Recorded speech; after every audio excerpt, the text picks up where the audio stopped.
অন্তর্বর্তীকালীন সরকারের প্রধান উপদেষ্টা ডক্টর মোহাম্মদ ইউনূস জানিয়েছেন, জাতীয় নির্বাচন হতে পারে আগামী বছর ২০২৫ সালের শেষের দিকে।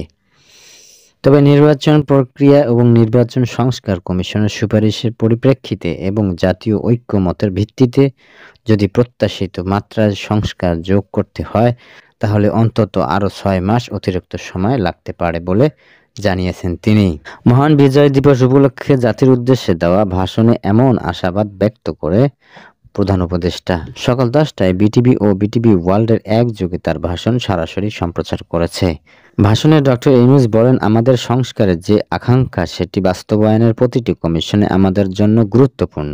তবে নির্বাচন ব্যবস্থা সংস্কার ও সংবিধান সংস্কার কমিশনের কথা আমি একটু আলাদাভাবে বলতে চাই, কেননা এই দুইটি কমিশনের সুপারিশের উপর প্রধানত নির্ভর করছে আমাদের আগামী জাতীয় নির্বাচন প্রস্তুতি ও তারিখ। প্রধান উপদেষ্টা বলেন, এবারে নির্বাচনে প্রথমবারের তরুণ-তরুণী ভোটাররা শতকরা ১০০% কাছাকাছি সংখ্যায় ভোট দিয়ে একটি ঐক্য সৃষ্টি করুক।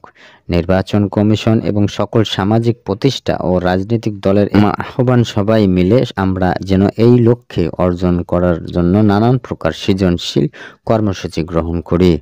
নতুন ভোটার ছাড়াও যাদের আগে থেকে ভোটার তালিকার নাম থাকার কথা ছিল, তারা ভোটার তালিকায় আছে কিনা তা নিশ্চিত করতে হবে। বিশেষ মনোযোগ দিয়ে ভুয়া ভোটারদেরকে তালিকা থেকে বের করে দিতে হবে বলে জাতির উদ্দেশ্যে তিনি বলেন, সবকিছুর সময় সাপেক্ষের ব্যাপার।